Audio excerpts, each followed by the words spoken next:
Then आपका जो उपकरण होते हैं, फायर एक्सटिंग्विशर जो होता है, फायर एक्सटिंग्विशर जो है वो पोर्टेबल होता है। पोर्टेबल मीन्स आप इसको एक जगह से दूसरी जगह लेके जा सकते हो, है ना। और हमने अभी जो ये अलग कोर्स बनाया है या जो सीख रहे हैं, ये फायर एक्सटिंग्विशर छोटी आग को बुझाने के लिए यूज होने वाले उपकरण को अपन समझ रहे हैं, है ना।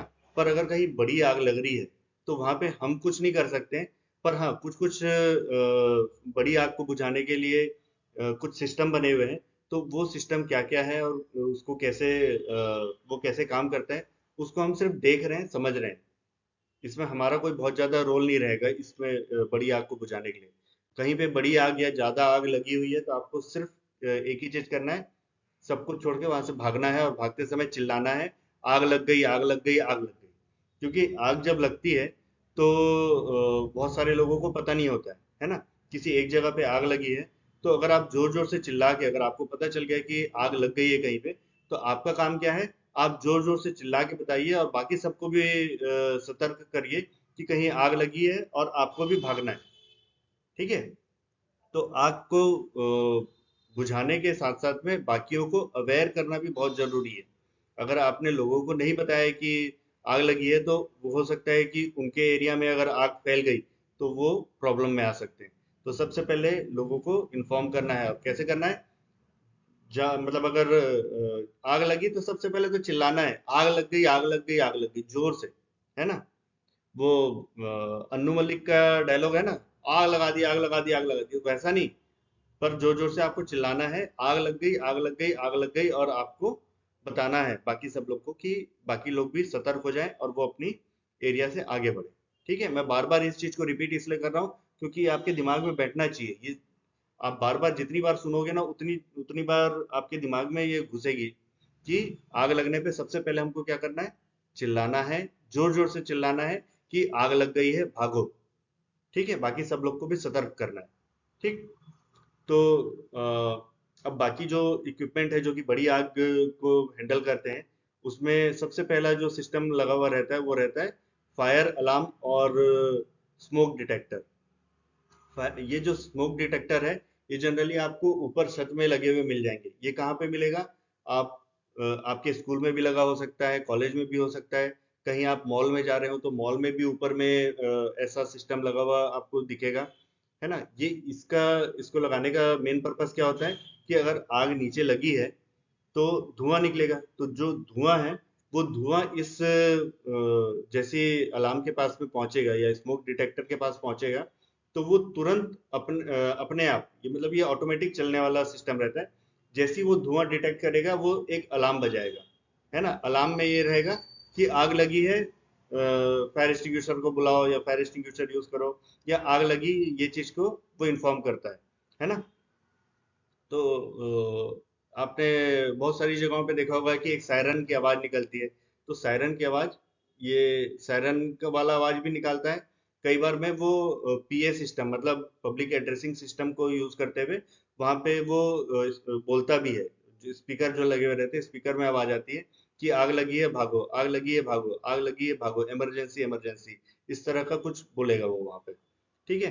तो ये ऑटोमेटिक चालू होता है और ये स्मोक को डिटेक्ट करता है। स्मोक मतलब धुआं। अच्छा, धुआं जो रहता है, धुआं जो नॉर्मल अपना एटमॉस्फेयर है, जो एयर है, उससे हल्का होता है। और हल्का भी होता है और गर्म रहता है, और गर्म और हल्का होने के कारण ये धुआं ऊपर जाएगा। तो जैसे ही ऊपर पहुंचा तो ऊपर जाने के बाद में जहाँ पे भी वो fire alarm system, smoke detector लगा हुआ रहेगा, वो वहाँ पे डिटेक्ट हो जाएगा कि स्मोक है, और स्मोक के कारण वो तुरंत अलार्म बजा देगा। दूसरा, इसी अलार्म सिस्टम के साथ में ही आप इस तरह के पाइप वगैरह भी कहीं पे देखे होंगे। तो ये जो पाइप है वो स्प्रिंकलर्स रहते हैं, इसमें ना फव्वारे लगे हुए रहते हैं। ये जैसे ही स्मोक को डिटेक्ट करता है तो ये तुरंत खुल जाता है, और तुरंत खुलने के बाद में इसमें से पानी ऑटोमेटिक बाहर निकलता है ना। तो सपोज अगर कहीं नीचे में आग लगी है, मतलब अगर इस फ्लोर में अगर कहीं आग लगी हुई है, ऊपर में अगर ये स्प्रिंकलर्स लगे हुए हैं, तो जैसी स्मोक ऊपर तक के पहुंचेगी वो ऑटोमेटिकली खुल जाएगा। खुलने के बाद में जो और खुलने के बाद में वो क्या करेगा, पानी का स्प्रे करेगा, पानी चारों तरफ फेंकेगा। और चारों तरफ फेंकने के कारण जो नीचे आग लगी हुई है वो आग बुझ जाएगी, ठंडा हो जाएगा, ठंडा हो जाने के कारण अपनी आग बुझ जाती है। ठीक है, तो ये हमारा स्प्रिंकलर सिस्टम रहता है जो कि ऑटोमेटिकली काम करता है। ये कहाँ पे बहुत ज़्यादा इफेक्टिव रहता है, जैसे ऑफिसेज है, ऑफिसेज में रात को, दिन में तो लोग काम कर रहे हैं पर रात को बंद करके चले गए, और अगर वहां पे कहीं शॉर्ट सर्किट हुआ या किसी भी कारण से आग लगी तो वो ऑटोमेटिकली अपने आप चालू हो जाए, है ना। ऑटोमेटिक फायर सिस्टम या फायर एक्सटिंग्विशर का जो सिस्टम बनाया गया है वो इसलिए ही बनाया गया है कि अगर व्यक्ति वहां पर नहीं है तो किसी को पता ना चले, मतलब बिना पता चले ही वो ऑटोमेटिकली अपना काम शुरू कर दे और जो जहाँ पे आग लगी है उसको वो बुझा दे। ठीक है, तो ये जनरली आपको हॉस्पिटल में मिल जाएगा, फिर मॉल में आपको है, स्कूल कॉलेज में रहता है, कुछ ऑफिसेज में भी ये लगे हुए हैं।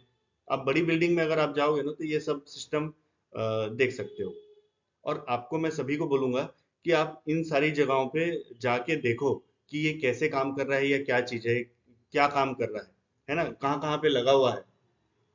बड़ी बिल्डिंग में जाओगे तो वहाँ पे एक सिक्योरिटी गार्ड होगा या फिर सेफ्टी ऑफिसर होंगे, उनसे जाके आप मिल के बात कर सकते हो कि ये जो लगा हुआ है ये ऊपर में ये लाल लाल वायर, लाल लाल पाइप जो है वो क्या है, वो गोल सा बीच में लगा हुआ है वो कैसे काम करता है। तो वो भी आपको और डिटेल में प्रैक्टिकली भी दिखा सकते हैं, है ना। मैं तो अभी आपको ई लर्निंग मॉड्यूल है इस वजह से मैं खाली आपको बता रहा हूँ यहाँ पे, आपसे आपकी और मेरी पर्सनल मीटिंग नहीं हुई है। पर अगर हम पर्सनली मीट करेंगे या कोई किसी क्लास में अगर मिलेंगे तो मैं आपको वो चीज़ को दिखा सकता हूँ। अगर मैं नहीं बता पा रहा हूँ तो आप खुद वहाँ पे जाके अपना अवेयरनेस, अपनी जानकारी बढ़ा सकते हो, है ना। तो आप यहाँ पे बिल्कुल मॉल में, और मॉल वॉल तो आप जाते ही हो ना, तो मॉल में आप जब जा रहे हो तो वहाँ पे जाके पूछो, देखो सब जगह पे fire officer, fire safety officer होता है। बोलो कि हम यहाँ पे अपनी नॉलेज बढ़ाने के लिए आए हैं, तो वो आपको सिखाएंगे, बताएंगे। ऐसा नहीं है कि कोई भी मना कर देगा कि मैं नहीं बताऊंगा, है ना। तो जाके आप पता करिए कि ये कैसे काम कर रहा है। दूसरा, अंदर है तो ये सारी चीजें लगी हुई है, अगर बाहर है, जब अगर अंदर में आग लगी है बिल्डिंग के, तो पहले तो बाहर से आप उसको कंट्रोल करोगे ना, तब तो आप अंदर जा सकोगे। तो बाहर में ये फायर हाइड्रेंट लगे हुए रहते हैं और फायर होस जो रहते हैं, पाइप और ये सिस्टम, इसमें क्या रहता है कि इसको आप खोल लो, ये कैप को हटा दो। इस कैप को हटाने के बाद में क्या होगा कि आप यहाँ पे एक पाइप को जोड़ दोगे। ठीक, पाइप जुड़ गया, और इसको ऑन कर दो, वहां पे नोजल होगा, वहां पे उसको आप ऑन कर दो, मतलब खोल दो। तो इसके अंदर से जो ये फायर हाइड्रेंट है, इसके अंदर से पानी निकलेगा, और ये पानी आपके पाइप के थ्रू आप जहाँ पे भी चाहो वहां पे भेज सकते हो, है ना। अब इसको यूज करते समय एक चीज का ध्यान रखना है, हालांकि ये आपको बिल्कुल यूज नहीं करना है, मैं बोलूंगा कि आपको यूज नहीं करना है। क्यों नहीं यूज करना है? क्योंकि आपको इसकी प्रैक्टिस नहीं है कि किस तरह से ये काम करता है। इसमें इसके अंदर से बहुत प्रेशर से पानी निकलता है, और इतना ज्यादा प्रेशर रहता है कि आप जो पाइप है ना, पाइप को आप पकड़ ही नहीं पाओगे, पाइप इधर उधर हिलेगा।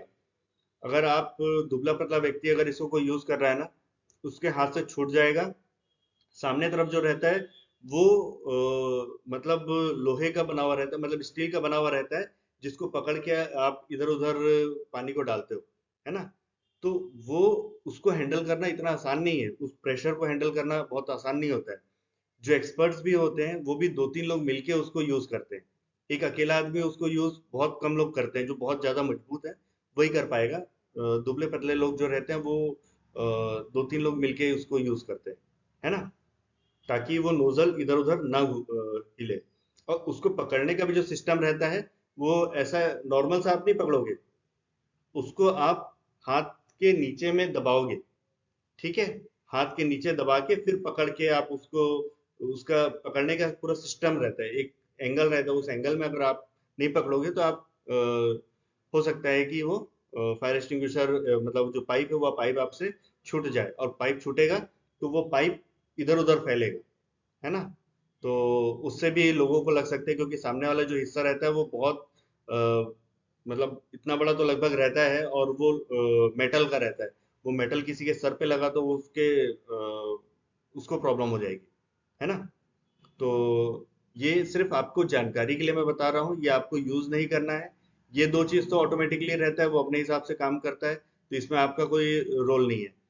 और इसको भी आपको सिर्फ जानकारी के लिए बता रहा हूँ, खुद से कभी भी यूज मत करना। अगर यूज करोगे तो यूज बिल्कुल ही नहीं करना है। ध्यान रखना है कि नोजल जो आपका सामने वाला रहता है ना, वो बहुत आसानी से पकड़ में नहीं आता है ना। बहुत प्रेशर रहता है, तो वो इधर उधर हिलेगा, आप सही जगह पे निशाना भी नहीं लगा पाओगे कि कहाँ पे आपको बुझाना है। ठीक है, तो ये सिर्फ आपकी जानकारी के लिए है, ये वाला, ये वाली स्लाइड।